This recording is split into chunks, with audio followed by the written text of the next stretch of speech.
إلا المودة في القربى صدق الله العظيم. اللهم نور قلوبنا بالقرآن وزين أخلاقنا بالقرآن ونجنا من النار بالقرآن وأدخلنا في الجنة بالقرآن. قال الله تبارك وتعالى في شان نبيه إن الله وملائكته يصلون على النبي يا أيها الذين آمنوا صلوا عليه وسلموا تسليما. الصلاة والسلام عليك يا سيدي يا رسول الله وعلى آلك وصحبك وسلم عليك يا حبيب الله.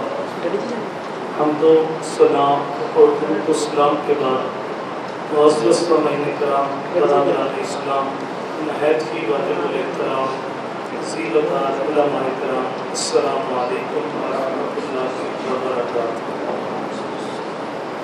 آج کی بابرکت محفل آپ لوگوں نے اہل بیت کی بارگاہ میں اپنی عقیدتوں، ارادتوں اور محبتوں کا خیرات پیش کرنے کے لیے مدد دی۔ اختصار کے ساتھ کچھ باتیں آپ کے گوش گزار کرتی ہوں۔ اللہ تعالیٰ کی بارگاہ میں ہمیشہ مجھے دعا رہی ہے کہ اللہ تعالیٰ میری زبان پہ سچی بات جاری فرمائے اور سچ سنا کے مجھے اور آپ کو قابل عمل باتوں پہ عمل کرنے کی توفیق عطا فرمائے۔ ارشاد ہوا قل لا اسألکم علیہ اجرا الا المودۃ فی القربى۔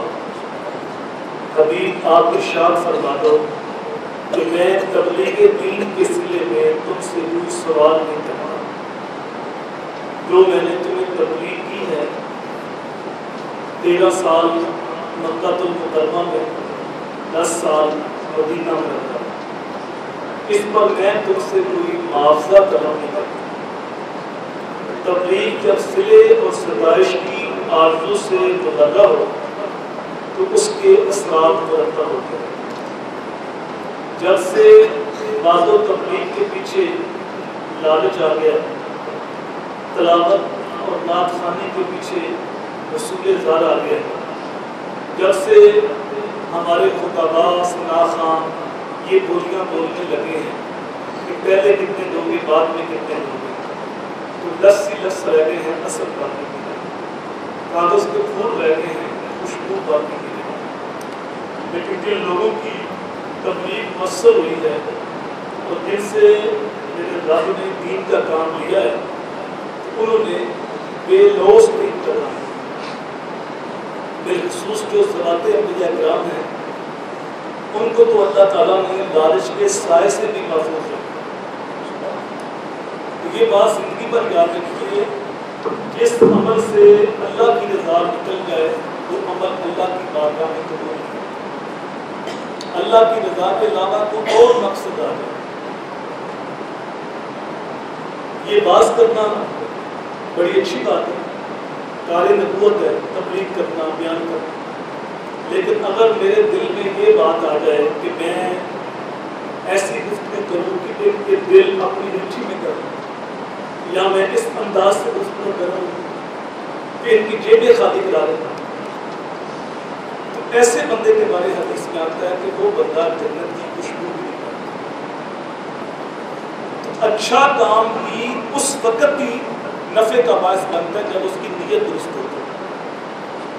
یہ قربانی کرنا کتنا اچھا کام، لیکن قرآن میں باتیں فرماتے ہیں کہ تمہارا گوشت اور تمہارا خون اللہ کو نہیں پہنچتا۔ تم قربانیاں کر رہے ہو، کوئی بکرا ذبح کر رہا ہے، کوئی گائے ذبح کر رہا ہے، کوئی موس ذبح کر رہا ہے، گوشت تم نے خود کھاؤ گے، تمہارے دوست اور باپ رشتہ دار کہیں، خون گلیوں میں بہے گا، کھالے مدارس میں چلیں گی، تنظیمات لیں گی، تو اللہ کو کیا پہنچا؟ اب اللہ کو نہ تمہارا خون پہنچتا ہے نہ تمہارا گوشت پہنچتا ہے، اللہ کو تمہارے دل کا تقویٰ پہنچتا ہے۔ وہ للہیت و خلوص جس کے لیے تم نے کرنا ہے، اس کام میں رب کی رضا نکلتا ہے، خلوص نکلتا ہے، تو وہ عمل آخرت میں نفع کا سبب نہیں ہے۔ لیکن جو انبیاء کرام ہوتے ہیں ان کا ہر قدم، ہر عمل اللہ کی رضا کے لیے۔ جب کوئی گفتگو سننے کے لیے آمادہ نہ ہو تو اس کو گفتگو سنانا بڑا مشکل ہوتا ہے۔ آج میں اگر آپ کے پاس آیا ہوں تو مجھ سے پہلے وقت لیا گیا ہے اور آپ نے پہلے تشہیر کی ہے، دعوت دی ہے اور محبتوں سے استقبال کیا ہے، اے سی چل رہے ہیں، پنکھے لگے ہوئے ہیں، آپ محبت سے بیٹھے ہوئے ہیں، آپ کی آنکھیں بھی میری طرف ہیں، کان بھی میری طرف ہیں، تو اس ماحول میں تبلیغ کرنا کون سا مشکل ہے؟ آج تو اللہ اس کے رسول کا نام لیتا ہے تو لوگ اس کے گلے میں پھولوں کے ہار ڈالتے ہیں۔ آج اگر کوئی اللہ اس کے رسول کا نام محبت سے خلوص کے ساتھ لیتا ہے تو لوگ بڑی محبتیں پیش کرتے ہیں، نذرانے پیش کرتے ہیں، لوگ کہتے ہیں کہ میرے پاس 10 منٹ رک جائے، کھانا کھا لیں، چائے پی لیں۔ تو اس دور میں تو تبلیغ کرنا کوئی مشکل نہیں، بلکہ تبلیغ نعرہ بن گئی۔ مشکل اس وقت تھا جب انبیاء کرام گھر سے نکلتے تھے تو کفار اپنے کانوں میں انگلیاں ڈال دیتے تھے کہ ہم تیری بات کو نہیں سنتے، لیکن حوصلہ ہے پیغمبر کا، اللہ کا نبی رک جاتا ہے تو میاں کبھی تو انگلیاں نکالے گا، جب انگلیاں نکالے ہوئے میں پیغام حق سنا کے جاؤں گا۔ مشکل اس وقت تھا جب میرے حضور تبلیغ کرنے نکلتے تھے تو رستے میں کڑے ہوتے تھے، کانٹے پیچھے گوبر کی بلیودریاں ڈالی، گلے میں کپڑا ڈال کے توڑتے، پیر کے بدالوں میں پتھر برستے، لیکن میرے نبی ان کے لیے ہاتھ اٹھا کے بات اللہ کے قوم فائن کا منا پہ جا کے اے اللہ میری قوم کو ہدایت دے دیجیے، عقل دے دیجیے۔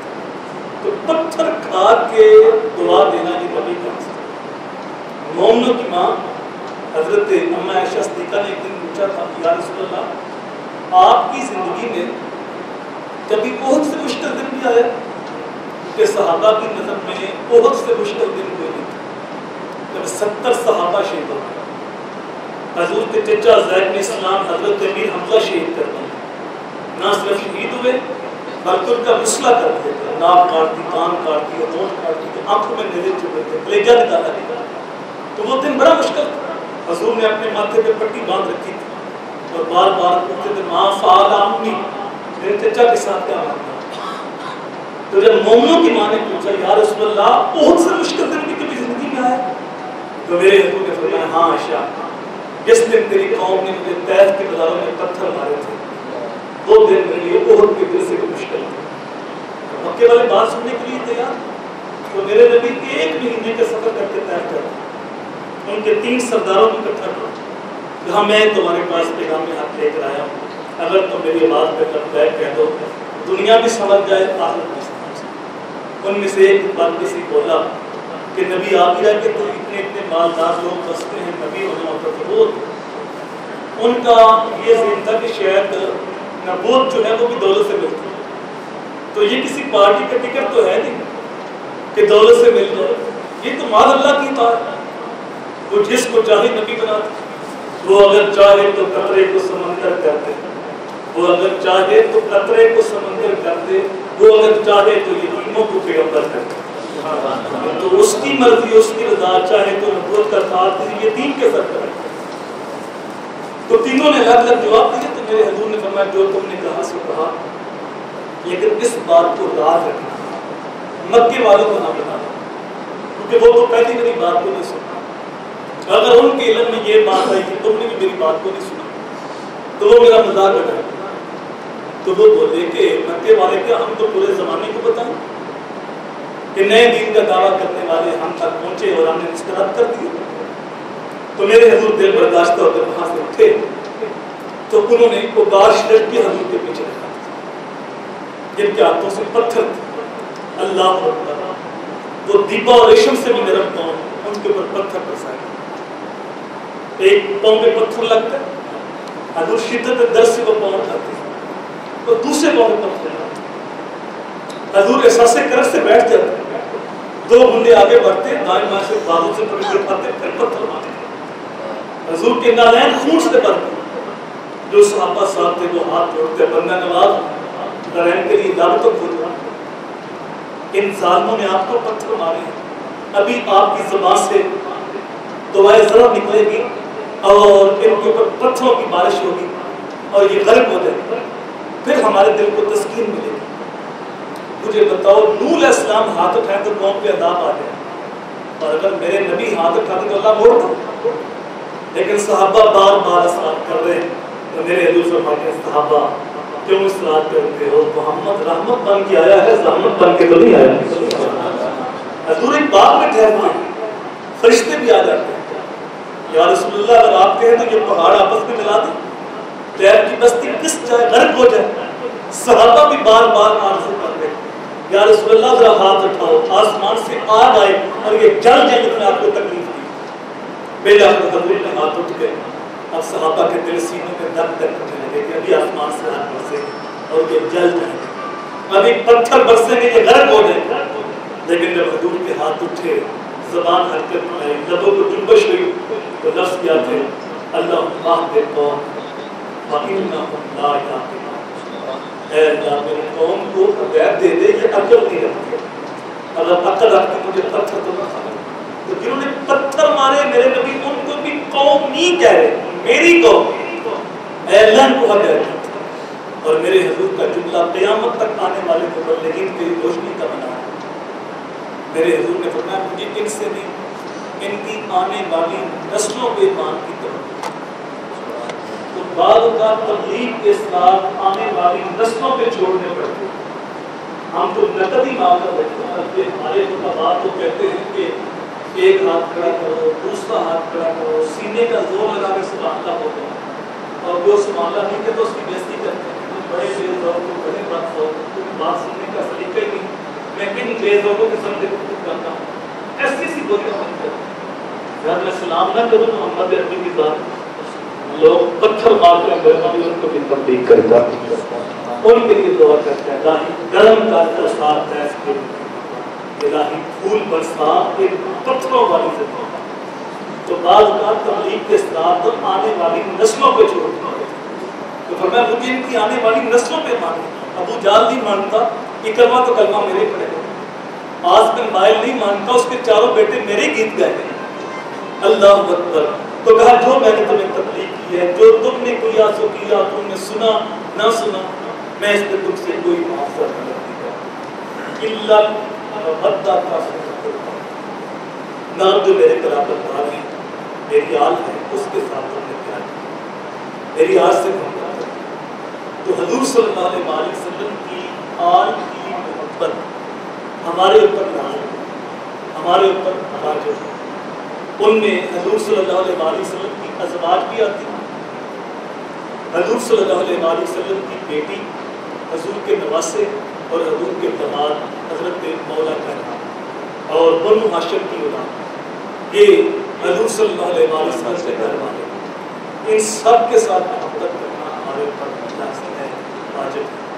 اور اگر کوئی شخص حضور کی آل سے محبت نہیں کرتا تو وہ ایماندار نہیں ہو سکتا۔ حضور صلی اللہ علیہ وسلم کی محبت یہ ایمان کی جان ہے۔ حضور نے امت کو تلقین کی، فرمایا اللہ سے محبت کرو، وہ تمہیں رزق دیتا ہے، نیک دیتا ہے، اور فرمایا مجھ سے محبت کرو، میں تمہارے رب کا بھی کروں، اور آگے فرمایا میری آل سے محبت کرو کہ وہ میرا خون ہے اور میرا نسب ہے۔ یعنی اللہ سے محبت اس لیے کہ تم اس کے بندے ہو، وہ تمہارا خالق و مالک ہے، تمہاری ضروریات کا کفیل ہے، اور مجھ سے محبت اللہ کے لیے کرنا اور میری آل سے محبت میرے لیے کرنا۔ تو حضور صلی اللہ علیہ وسلم کی آل کی محبت ہمارے اوپر لازم ہے، واجب ہے۔ حضرت حذیفہ بن یمان یہ حضور صلی اللہ علیہ وسلم کے رازدان صحابی ہیں۔ حضور صلی اللہ علیہ وسلم نے ہر صحابی کو کوئی نہ کوئی اعزاز بخشا، کوئی حضور صلی اللہ علیہ وسلم کا خادم، ویسے تو سارے صحابی خادم ہیں، لیکن انس بن مالک کو خادم رسول کہا، انہوں نے 10 سال میرے حضور کی نوکری کی، اور کہتے ہیں 10 سال میں ایک بار بھی ایسا نہیں ہوا کہ میرے نبی نے تمہیں کبھی ڈانٹا نہیں، یہ بھی نہیں کہا کہ یہ کام تم نے کیوں کیا اور یہ کام تم نے کیوں نہیں کیا۔ حضور کتنا پیار کرتے ہیں، ان کو کبھی پیار سے انیس کہتے ہیں، نام کونس تھا، کبھی حضور یا اوسونین کہتے ہیں، اے دو کانوں والے، ہر ایک کے دو کان، لیکن حضور پیار کے ساتھ ان کو کبھی ان کو ابو حمزہ کہتے ہیں۔ حمزہ نامی ایک بوٹی تھی، پہاڑوں کے دامن میں اگتی تھی، تو وہاں سے توڑ کے لاتے بچوں کو کھلا دیتے، تو حضور پیار سے ان کو ابو حمزہ کہتے ہیں، اے بوٹی لاتے۔ تو حضور صلی اللہ علیہ وسلم کسی کو یہ لقب دیا ہوا تھا یہ خاتم رسول ہے، اور کوئی حضور صلی اللہ علیہ وآلہ وسلم کا عصا کھاتا تھا، وہ صاحب العصا کہلاتا کہ حضور کا عصا کھانے والا۔ اچھا کوئی حضور صلی اللہ علیہ وآلہ وسلم کے جوڑے کھاتا تھا، نالین، وہ صاحب النالین کہلاتا، ان کی نالین کو پیغام لگانے والے کعبہ حسین کی منزل کا پتہ دیتے ہیں۔ تو یہ تھے رازدان صاحب و سر رسول۔ حضور جب راز کی بات کرتے تو ان کے ساتھ کرتے، حذیفہ بن یمان کے ساتھ۔ حضور نے صرف ان کو بتایا تھا کہ مدینے میں مومن کون ہے اور منافق کون، ان کو پتہ، اور صحابہ ایمان کے بارے اتنی فکر مند تھے۔ حضرت عمر نے حذیفہ کے دروازے پہ دستک دی، حذیفہ باہر آئے تو حضرت عمر نے کہا یار رسول نے کہیں منافقین کے اندر میرا نام تو نہیں لیا، ایمان کے بارے اتنے فکر مند۔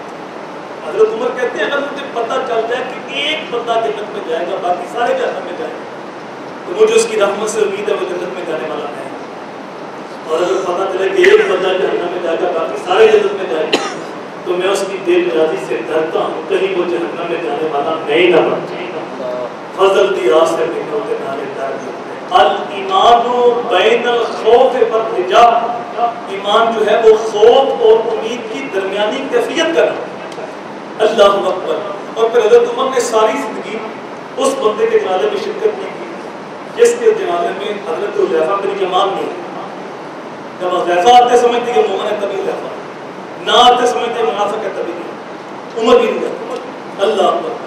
تو ان کا گھر مسجد نبوی سے دور تھا، دن کے وقت آ جاتے لیکن رات کے وقت مسئلہ ہوتا، مال کا بوڑھی تھی بیمار تھی ان کی خدمت کرتے، جب کبھی آنا ہوتا تو ماں سے اجازت مانگ کر آتا، لیکن ان کا دل مچلتا کہ وہ نمازی حضور کے پیچھے مل جائیں کہ نمازوں میں حضور بلند آواز سے قرآن کی تلاوت کریں۔ دیکھو میں قرآن پڑھوں تو مزہ ہوگا، اور اگر قاری قرآن خوبصورت لہجے میں قرآن کی تلاوت کرے تو پھر مزہ ہوگا، اور اگر قرآن پڑھنے کے لیے عربی لہجہ مل جائے اور پھر سننے کے لیے مسجد نبی کا سیر مل جائے پھر تو رنگ ہو۔ اب تصور کرو جس کے سینے پہ قرآن نازل ہوتا جب وہ محبوب قرآن پڑھتے ہوئے تو کیا رنگ ہوتا۔ حضرت ابو موسیٰ اشعری کہتے ہیں ایک مرتبہ فجر کی امامت تھی اور سورہ بدوحا کی تلاوت تھی، کہتے ہیں آج تک وہ مستی نہیں ہوئی۔ سورہ دوحا وہ سورت ہے جس میں میرے نبی کا حسن بیان کیا ہے، تو یار جب صاحب حسن اپنا حسن خود ہی بیان کر رہا ہو، جب حسن ناز میں آیا ہو تو اس کے انداز پہ نرانے ہوتے ہیں۔ ایک دن حضور صلی اللہ علیہ وسلم نے کالے رنگ کی پگڑی باندھی اور مومنوں کی ماں حضرت اما عائشہ صدیقہ سے فرماتے ہیں کیفا ترینی یا عائشہ، مجھے ذرا بتاؤ نا میں کیسا لگ رہا ہوں۔ مومنوں کی ماں نے بھی قلم عرض کیا کالے رنگ کی سیاہی نے آپ کے چہرے کو نکھار دیا اور آپ کے چہرے کی سفیدی نے کالے رنگ میں حسن پیدا کر دیا۔ لکھاں آئے لوگ زمانے کے محبوب خدا جائے کوئی، لکھاں آئے لوگ زمانے کے محبوب خدا جائے کوئی، لکھاں سونے پن پن پہنتے نے کو دکھا کے پا جائے کوئی۔ کل قمر لیلۃ البدر لم ارا قبلہ ولا بعدہ مثلہ، مولا علی کہتے ہیں کیا پوچھتے وہ تو 14ویں رات کا چمکتا ہوا چاند، کہتے ہیں کہ مثال دی ہے 14ویں کا چاند تو ہر مہینے دیکھتے ہیں، سچی بات یہ حضور کی مثل نہ کبھی پہلے دیکھا نہ کبھی بعد میں دیکھا۔ حسان بن ثابت بولے دیکھتے کس طرح کسی ماں نے ایسا جنم ہی نہیں دیا، حسینہ جمیلہ کا منہ موڑ دیتا محمد بنا کر قدم توڑ دیتا۔ روح کے آئینے میں مصور جلا چہرے کی ہر لکیر پہ قرآن لکھا۔ تو جب صاحب حسن اپنا حسن خود بیان کرے، جب صاحب قرآن خود قرآن پڑھے تو مزہ ہو رہے۔ تو حضرت حذیفہ کہتا ہے کہ میں ایک دن اپنی امی کو لاش دی کہ امی اگر آپ مجھے اجازت دے دو تو مغرب کی نماز میں حضور کے پیچھے پڑھتا تو اپنے لیے اور آپ کے لیے حضور سے مغفرت کی دعا کروں۔ تو ماں نے کہا بیٹا جلدی جا، اس سے بڑھ کے اور کیا ہے کہ حضور میرے لیے دعا کرے۔ جب حضور کے ہاتھ اٹھ جائیں پھر باقی تو یقینی ہے۔ اللہ قرآن میں فرماتا ہے محبوب ان کے لیے ہاتھ اٹھا کے دعا کر دیا کر تیرا دعا کرنا ان کے سینے کی ٹھنڈ ہے، جب تیرے ہاتھ اٹھتے تو ان کے سینے میں ٹھنڈ پڑ جاتی۔ اللہ اکبر، دعا سے بات یاد آئی، اللہ کے نبی ایک صحابی کو ملنے کے لیے اس کے گھر گئے، تو حضور نے جا کے السلام علیکم کہا، دروازے پہ کھڑے ہو، وہ صحابی گھر میں تھے، حضور کی آواز کو سنا اور پہچانا، لیکن دل ہی دل میں کیا کیا، وعلیکم السلام۔ حضور نے پھر کہا السلام علیکم، تو پھر آستہ سے کہہ دیا وعلیکم السلام۔ تیسری بار حضور نے پھر کہا السلام علیکم، پھر ہونے سے کہہ دیا وعلیکم السلام۔ اب سنت یہ ہے 3 بار سلام لو یا 3 بار دستک دو، جواب ملے تو ٹھیک، ورنہ پھر سے اللہ اکبر۔ اب حضور آئے ہوں تو پتہ نہ چلے گی کیسے ہوگا، وہ تو خوشبو بتا دیتے تھے، جب راہوں سے میرے حضور گزرے ہوتے وہاں خوشبو بسی ہوتی۔ اللہ اکبر۔ تو جب تیسری بار آواز حضور تک نہ پہنچی تو اللہ کے نبی واپس پڑھ گئے، اس صحابی نے بھاگ کے دروازہ کھولا، عرض کی بندہ نواز میں گھر میں ہوں، آپ تشریف لائیں، یہ تو میری خوش بختی کہ آپ آئے۔ اے باد صبا، جو تو نے سنا مہمان جو آنے والے ہیں، گلیاں نہ بچھانا راہوں میں، ہم پل کے بچھانے والے، یہ تو میری فروز بختی کہ آپ آئے۔ تو میرے حضور نے فرمایا میاں میں نے 3 بار سلام دیا، تو نے جواب نہیں دیا، اس لیے جا رہا تھا۔ عرض کی یا رسول اللہ میں نے 3 بار جواب دیا ہے، لیکن میں جان بوجھ کے آہستہ جواب دیا ہے کہ حضور بار بار مجھے سلامتی کی دعا دیتے ہیں، السلام علیکم تیرے اوپر سلامتی، السلام علیکم تیرے اوپر سلامتی۔ یار جب حضور دعا دیں تو سلامتی کا بھی نہیں برستا۔ ہارون رشید کا زمانہ تھا تو ایک بندے کو سزائے موت ہو، تو بندہ بڑا دانا پینا تھا، اس نے پوچھا تیری آخری خواہش کیا؟ تو اس نے کہا مجھے بادشاہ کے پاس رہنا۔ دربار لگا تھا، اس نے بلند آواز میں کہا السلام علیکم، بادشاہ نے کہا وعلیکم السلام۔ تو وہ جلاد سے کہتا کہ میرے ہتھکڑیاں کھول دو، میری معافی کے آڈر ہو۔ بادشاہ نے معاف کر دیا، تو بادشاہ نے کہا میں نے تو معاف نہیں کی۔ تو اس نے کہا حضور پورے دربار میں سنا ہے آپ نے کہا وعلیکم السلام، تیرے اوپر سلامتی ہو، تو جس کو وقت کا بادشاہ سلامتی کی ضمانت ہے اسے کون پھانسی لگا سکتا؟ تو بادشاہ ہنس پڑا کہ اس کو چھوڑ دو، اس کی دنائی غالب آ گئی ہے، یار ہارون رشید سلام کا جواب دے تو بندہ پھانسی سے بچ جائے، اور اگر آمنہ کا لال سلام کا جواب دے پھر تو بندہ جہنم سے بچ جائے۔ وہ شعر تو سادہ ہے لیکن ہے بڑا خوبصورت کہ درود پڑھنے سے ثواب ملتا ہے اور سلام کہنے سے جواب ملتا ہے، اس لیے درود بھی پڑھو سلام بھی پڑھو، ایک آپ مل کے نہ امتی تیرے اوپر بھی سلامتی ہو تو سمجھو بخشش پکی ہے، کام بن گیا، بیڑی بن گئی۔ اللہ اکبر۔ تو ماں کو دیا لالچ، امی اگر اجازت دو تو میں مغرب کی نماز حضور کے پیچھے پڑھتا ہوں، اپنے لیے آپ کے لیے حضور سے مغفرت کی دعا کروں گا۔ تو ماں نے کہا بیٹا ٹھیک ہے، کہتے ہیں آیا مغرب کی نماز پڑھی، لیکن بات کرنے کا موقع ملا نہ ملا، حضور نے نفل نہیں کیا، حضور نفل پڑھتے رہے تو میں ایک کونے میں لگے کہ موقع مل گیا تو میں عرض کروں، یہاں تک کہ عشاء کا وقت ہے تو حضور نے عشاء کی نماز پڑھا۔ اب میں پریشان تھا کہ ایک نماز کی ماں سے چھٹی نہیں تھی، نمازیں بھی 2 گزر گئی، اور ماں نے جاتے پوچھنا دعا کرائی تھی تو دعا بھی نہ کروا سکا تو کیا جواب دوں؟ اب میں اسی پریشانی میں تھا، لیکن اللہ کے نبی نے عشاء کی نماز پڑھائی، سلام پھیرا تو جلدی جلدی اٹھ کے اپنے گھر کو روانہ۔ جن لوگوں نے مسجد نبوی کی زیارت کی ہے اس بات کو بخوبی جانتے ہیں کہ حضور کے مصلے سے حضور کا حجرہ بالکل قریب 1 منٹ لگتا جاتا ہے۔ کہتے جب حضور چلے تو میں پریشانی کے درمیان دل دھڑک رہا تھا کہ مجھے موقع ملے تو میں ایک لمحے کے لیے عرض کروں یا اللہ میرے لیے میری ماں کے لیے دعا کر دو۔ اب میں غیر ارادی طور پہ حضور کے پیچھے چلا، تو جب میرے قدموں کی آواز سنی نا میرے حضور، تو حضور نے فرمایا مان حالت، یہ میرے پیچھے پیچھے آنے والا کون ہے؟ خود ہی فرمایا حذیفہ تو کیا حذیفہ ہے؟ کالا نام، میں نے عرض کیجیا کا میں تھا، حضور کا رخ گھر کی طرف تھا، میں حضور کے پیچھے تھا، حضور نے رخ پلٹے بغیر کہا، جب میں نے کہا جیا کا میں حذیفہ ہوں، حضور نے فرمایا ماں حاجت کا غفر اللہ لک والے امے کا، اللہ تجھے بخشے تیری ماں کو بخشے، بتا کیا کام ہے؟ اب جو کام تھا وہ تو پہلے پورا ہو گیا، وہ تو بند لوگوں کی گولیاں بھی کرتے ہیں، وہاں تو سوال کرنے کی نوبت ہی نہیں ہوتی۔